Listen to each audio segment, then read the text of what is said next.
The Roman Empire began in 752 BC, when Romulus became the founder and king of Rome. He was eager to strengthen the new empire and wanted to increase neighboring alliances, including the country of Sabine. His rule ended in 710 BC, and between this time and 510 BC, there were 6 other kings that ruled as well.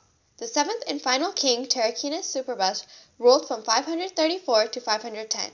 After many impositions on the peasants and his son Sextus raping his cousin's wife, the public forcibly ousted them, and the Republic of Rome began.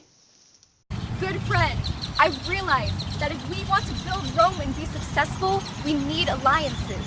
My friend, I wish you luck. You're truly one of the most accomplished men, and your journey to Sabine will be successful. Aye, this is why we set off to Sabine at noon. Aye, my men, we've arrived at Sabine. Stop! Who are you and your men? We're from Rome, and we're here to talk about a potential alliance. Senators, here today we must realize that we have a special responsibility ahead of us, to build the city of Rome to be the best it has ever been. We have a special guest speaker with us. We have Tarquinius Collatinus to talk to us today about why we should oust his brother. Greetings, my fellow aristocrats. I'm here today to disown Tarquinius Superbus for his dishonorable actions.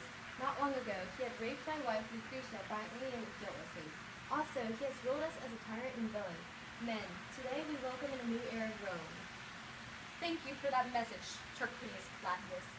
As we see today's senators, we can change Rome's future. I suggest an exile vote, which, if carried out today, could force out Tarquinius tomorrow. Let us vote. Men, let's celebrate under the new creation of Rome with the exile of Tarquinius Superbus. Let us unite under Rome's new First Republic and be praised by the people of Rome for their liberation. Aye, the first step is to create a new constitution. And more, we must create a system of democracy. Definitely. What we need is a Senate and Assembly for representation. Cheers to the new Republic of Rome. Cheers! Woo! Hiero II of Syracuse was engaged in a war with the Mamertines of Messina beginning in the 250s BCE, so the Mamertines went to Carthage first and later Rome to seek possible alliances. Carthage felt betrayed that the Mamertines went to both them and Rome, so ended up switching sides to help Hiero II. Carthage hired General Barca and his mercenaries, who began the war, winning many battles, including the Battle of Drepana, but after became complicit and relied too much on their expertise. During a break between the fighting, the Romans continued to equip and prepare for war, while the Carthaginians hoarded their wealth and did nothing. Another battle later was the Battle of Paranormus in 251 BC, which the Romans won. In 226 BCE, the Ebro Treaty was signed between Carthage and Rome, agreeing that the Romans would hold Spanish territory north of the Ebro River, and Carthage would hold the area they had already conquered south of the river, and neither nation would cross the border. I am General Barca, and with the power, and we are Carthage, and with the power of myself and my mercenaries and my military intelligence, there's no way that Rome can beat us. So I'm just gonna do nothing.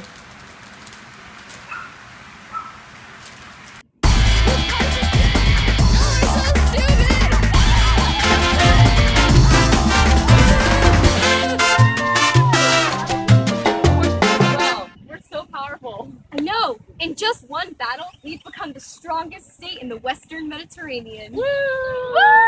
Now we're not only in land power, but naval power as well. That's right. The Punic Wars, more like the Carthaginians' are puny wars. Julius Caesar was instantly thrust into revolutionary plebeian side of Roman politics after he refused to listen to the leader of Rome, Sulla, in 83 BCE. He joined the Roman army immediately and slowly gained his respect through the ranks. Afterwards, he became the tribune of military and the governmental financial administrator in 68 BCE.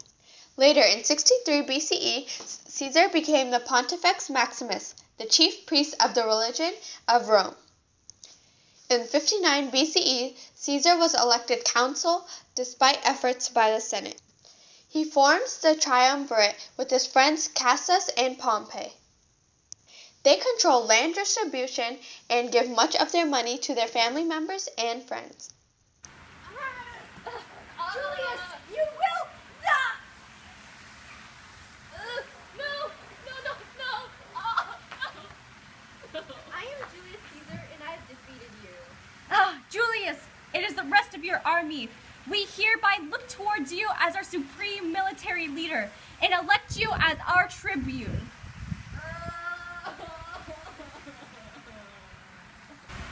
First, I was a military tribune. Now I am a financial administrator. And Caesar, we are proud of all your accomplishments, but perhaps the most important is the one we award you as today. Caesar, congratulations on being the Pontifex Maximus, the chief religious official and priest of Rome. Woo! Go Caesar! Yay! Caesar, congratulations once again on your accomplishments. You've become consul. Thank you for electing me consul. I will use my power wisely.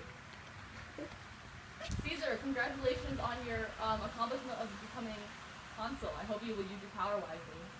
Crassus, Pompey, thank you. We must form a triumvirate. And I know that our triumvirate will bring us great power.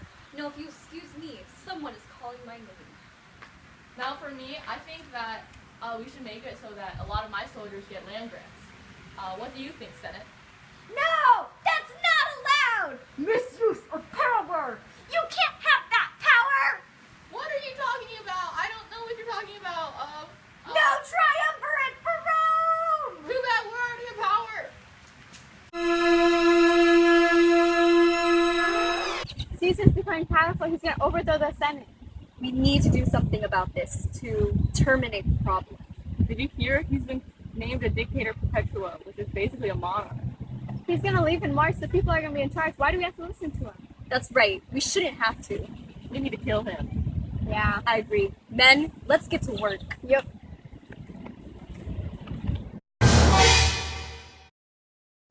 Today is the day, Cassius. The time has come, Brutus.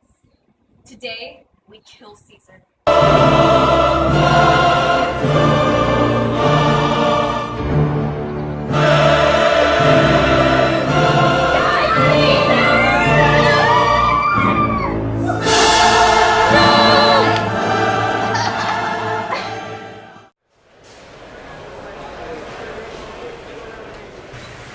Oh, Lucia! Nice to meet you. You too. My love is today as well. As always, you know, we're so lucky to have them after Caesar Augustus became emperor. He's increased trade tremendously in order for us to have our lemons, and has created a peace among our region, a true Pax Romana. Is that Lucia here?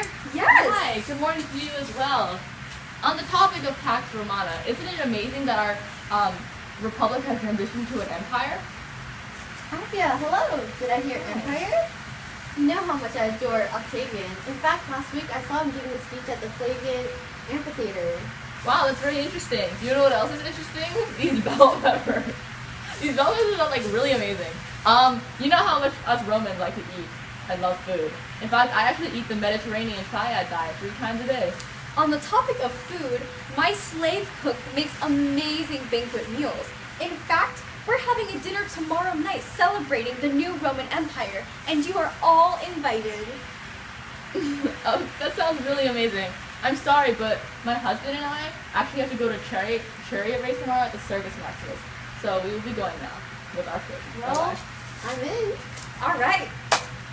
The Colosseum is a site of celebrations, sporting events, and bloodshed. It was commissioned by Emperor Vespasian of the Flavian dynasty as a gift to the Roman people in 80. Titus, Vespasian's son, opened the Colosseum with 100 days of games, including gladiatorial combat and wild animal fights. Emperor Vespasian, we are so honored to have built this Colosseum in your name. I commissioned this Colosseum as a gift for you all, the people of Rome. Thank you so much. To honor your legacy, we will lead 100 days of games, including animal fighting and gladiators. Constantine, brother-in-law Maxentius, and Severus all claim to be the new Augustus of the West, and former Augustus Constantius dies. Maxentius and Constantine allied to fight Severus, and afterwards in 312 CE, Maxentius and Constantine fight at the Battle of Milvian Bridge. Constantine wins and assumes complete control of the West. He issues Edict of Milan immediately, which allows for all religions. Brother-in-law Constantine, we myself, Maxentius, and you have killed Severus, another who was claimed to be the Augustus of the West. Now they just us two. Well, if we don't say that we're Augustus, I hereby challenge you here at the Battle of Milby and Bridge to fight to the death. I agree. Let us begin.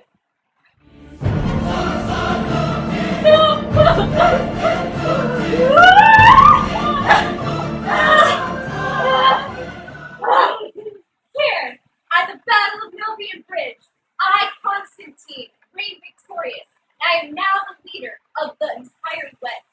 I hereby issue the Edict of Milan, allowing all religions in the West to be equal and free. No, you are making a mistake. Emperor Theodosius is splitting the Roman Empire soon. But I've lived here all my life. I'm going to stay in Rome. Well, I'm going to go to the east because I'm a Christian. I want to stay free. The Western Roman Empire fell in 476 due to factors such as barbarian attacks, no tax revenue, overpopulation, and a weak central government. The Eastern Roman Empire survived as a Byzantine empire because it had less of a frontier with Europe, and the barbarians had stronger political stability and greater wealth. I'm the West. I had too many barbarians invading me. I also had no tax revenues and poor leadership. And I am the East. We survived because we had great leadership, easy access to the rest of the Mediterranean, great wealth, and so much power.